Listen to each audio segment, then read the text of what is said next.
Magandang hapon, Pilipinas. Mula sa Pag-asa Weather and Flood Forecasting Center, narito ang latest sa ating panahon. Unang araw ng Abril, kaya unahin muna natin itong good news. Idineklara na po ng Pag-asa ang termination o pagtatapos ng Northeast Monsoon o amihan season sa ating bansa na hudyat naman na pagsisimula ng hot and dry season sa Pilipinas. Ayon sa press statement ng ahensya, asahan na ang mainit na panahon sa malaking bahagi ng bansa dahil sa pag-iral ng ridge of high pressure area o ng easterlies. Ganun pa man, hindi porket panahon na ng tag-init, hindi rin tayo makaranas ng pag-uulan. Posible pa rin po ang isolated rain showers or thunderstorms, sanhi ng convective activities coming from number 1, heat island effect, or number 2, wind convergence. Another example is yung nataon, ang pagsisimula ng tag-init sa inaasahang pagdating ni Typhoon Maisak sa ating area of responsibility. Huling namataan ng bagyo sa layong 1,280 kilometers, silangan po yan ng Giowan, Eastern Samar. Nananatili ito sa typhoon category na may lakas ng hangin 215 kilometers per hour malapit sa gitna at pagbugsong umaabot naman ng 250 kilometers per hour. Kumikilos po ang bagyo pa west-northwest sa bilis na 17 kilometers per hour. Kapag napanatili po nito ang current speed and direction, inaasahan itong papasok ng PAR mamayang gabi o bukas na madaling araw. Tsaka natin ito tatawagin sa lokal na pangalan Chedeng.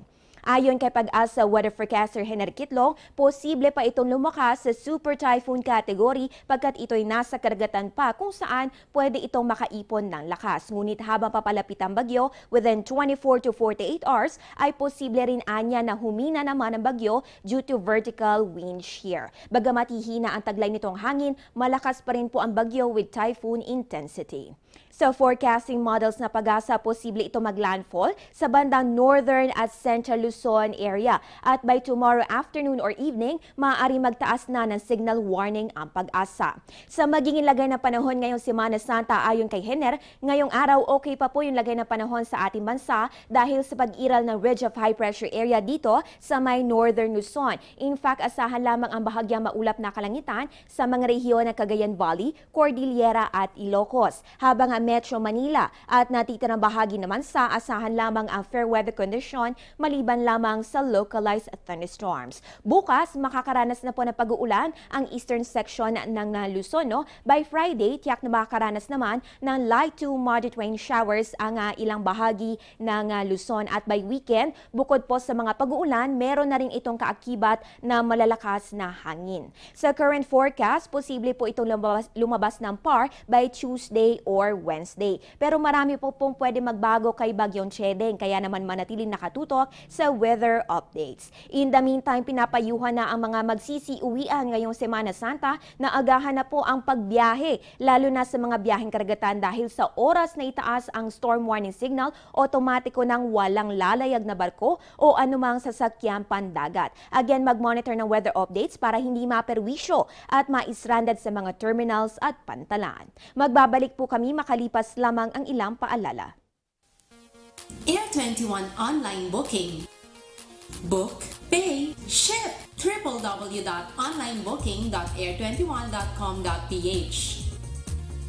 The first complete online platform for shipment booking, payment, and package pickup and delivery in selected areas in the Philippines. Another innovation by Air 21. Sagot ko, padala mo! Lagay ng panahon ngayong Semana Santa, alamin po natin sa 3-day weather forecast ng Pag-asa.